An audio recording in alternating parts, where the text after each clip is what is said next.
On regarde toujours la fertilisation ou le traitement comme un élément qu'il faut. Et pourtant, on a beaucoup de solutions. De manière pratique, on va le voir demain sur l'utilisation de ces différents fertilisants. Très souvent, on a beaucoup parlé du piment tabac mou. On l'utilisait beaucoup pour pouvoir donner comme solution pour les biopesticides. Par contre, il y a d'autres éléments comme la sage, comme les feuilles de papaye, comme les feuilles de citronnelle, les feuilles d'ortie, le titonia, qu'on peut aussi utiliser comme une plante de biopesticides. Et demain, on va voir les différentes posologies d'utilisation.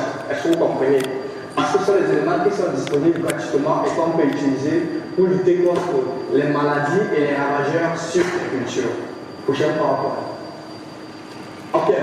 Ici, par exemple, il y a cette plante-ci, on l'appelle le mimosa. Quand vous touchez la plante, elle se rappelle tout seul.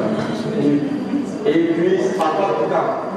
Oui. Depuis 4-5 ans, à chaque fois que je parle de la plante-ci, il y a un nom qui dit, on ne va jamais le donner. Oui, mais on me dit seulement que c'est mieux que je ne sache pas. C'est mieux que je ne sache pas. Voilà. C'est mieux. Voilà. Donc, cette plante, on peut l'utiliser comme fongicide naturel. Demain, je vais vous montrer l'utilisation, la posologie. C'est une mauvaise herbe. On peut seulement l'utiliser pour pouvoir nous aider à la production. Et j'ai dit tout pays qui développe, qui utilise valablement ses déchets, se démarque parmi tous les autres. C'est aussi simple que ça. Prochain PowerPoint.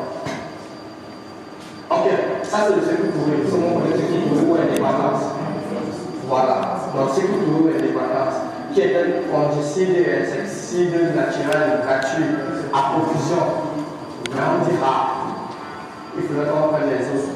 Qui sont les plantes qu'on peut facilement utiliser comme insecticides fongicides. Demain, lors de la pratique, on va vous montrer comment est-ce qu'on utilise.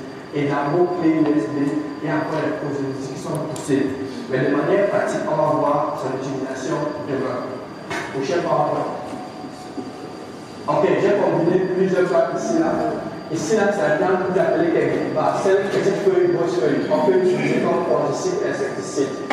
C'est ça, c'est la première. Deuxième, les feuilles d'eucalyptus, pour ceux qui on peut s'utiliser comme insecticide fongicide. Demain, je vais vous montrer l'utilisation. Sur certaines fiches dans votre fiche, il y a l'utilisation qui a été précisée. On va préciser ça. Et puis ça, il y a la plante de Phobia-Ita. Vous voyez là aussi. Oui. Effectivement, on peut aussi utiliser comme plante fertilisante. Bon, et puis ici chez nous, quand on arrive, c'est la norme pour laquelle je prends cet exemple de la banane.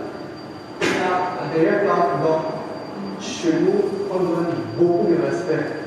Ici là, vous appelez ça secteur, elle appelle ça peau safran, d'autres appellent ça. Oui, d'autres appellent ça oui, bon, chez nous, oui, c'est le fameux dollar.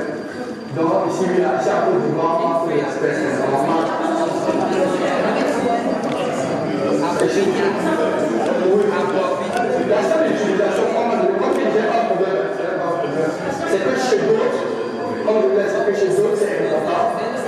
La seule application que je suis ici, comme on le